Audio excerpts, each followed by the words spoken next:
Hello, welcome back to Out of Mine Art, AJP. I'm Abriana the artist, and in today's video, I just thought it'd be fun to just talk about the brushes that I use most frequently in my paintings, because why not? I'm self-taught.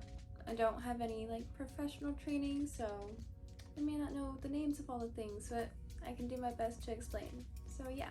Alright, so first we have these tapered brushes. I think they're called bristlets because that's what it says on this one. This one's a Grumbacher bristle, size 6. And I really like this one and the other big one as well. This one's from Da Vinci College, size 12. Trying to run away. Anyways, but I love having these two for painting. They just really help me with any free-flowing things I'm trying to do, and just really help me get nice lines and little tapered edges, and especially with corners. So I really like the big ones for obviously bigger canvases. And then I've got these more smaller script liner ones. I really love this teeny tiny one right here that's also from Da Vinci College. These other two were just from Master's Touch. So yeah, these always come in handy. I really like the teeny tiny one from Da Vinci because it's really tight and together, so whenever it's wet and paint with on it, it's just it's perfect for when I'm trying to do with the really small lines, and I'm like, oh my god. But yeah, there's these. Next we have these filbert brushes. They look like this. And so I've obviously got a big one that's a size 10, and this one is a size 2 from Grumbacher. I love these. This one I'll usually use whenever I'm doing the whole background. I'll use this and just cover the whole thing.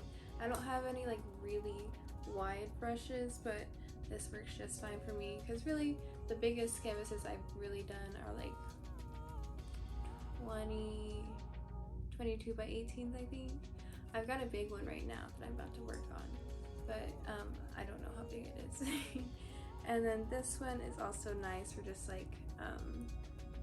edge work, and whenever I'm just trying to get things really nice and flat and smooth. Really like this one. These also have pretty soft bristles. All of my brushes are pretty soft. I have this one kind where they're just might be boar's hair. Fact check me, but it's just a bit more rough, and it just I found it really hard to get a smooth finish. I really like smooth things most of the time, textures. I'm weird.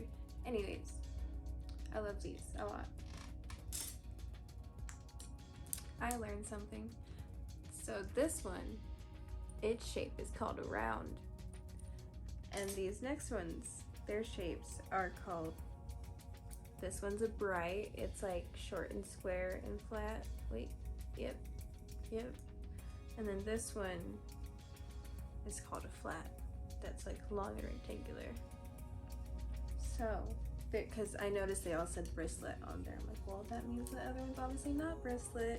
It's a round. So, there we go.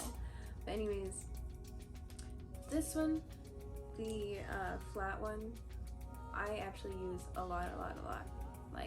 A lot of the time to outline things, because not only can I get a really wide surface, but it can also get pretty skinny, and it moves really easily with me. And I typically go for the long stems. I really like a long stem just because I don't know if I feel I have more control because I'm so free-flowing a lot of the time, but it just gives me a lot of space and room, and I can get up on it, or I can be really kind of just loose with it. But I really do like the long stems, but that's just personal preference. I don't know the science behind it. But yeah, that's these. This one is just a lot more stiff, so I don't use it quite as often, but it's good for packing in color for me. Another one I like to have handy is like it's the fan brush, but I like went in and like cut it up so it's like more spread out, and it gives you a way better just like brush look, you know, like brush stroke, because it's just more spread out. Because sometimes it would get like really clumped together and then just end up like a solid line, so I cut it. So yeah, I recommend doing that too. Another honorable mention is not a brush, but it is something I use a lot, which is a sponge, you know? I usually use these to make textures like clouds. Before sponges, I would just get like a paper towel and like roll it up and kind of crumple it, and then I would dab it on there, and that was how I made clouds. But then I found some sponges and I was like, hey, this works pretty good too. And so yeah, I like sponges. You might want to try it out. Then the last honorable mention I have are scrapers. So this one's just like, actually we use these kinds of scrapers in like baking and like making cakes and things like that, because it just scrapes. But it's versatile, you know, you can use it in art too.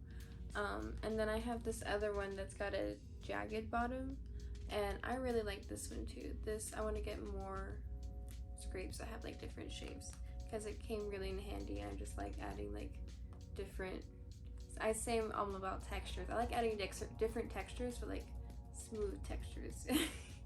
I have that like trypophobia thing where I don't like too many holes. You'll probably notice on my artwork it doesn't have a lot of holes. But yeah, so I hope you learned something new today, or at the very least you got to hang out with me, and I appreciate that. I hope you have a wonderful rest of your day, and I'll see you next time. Bye.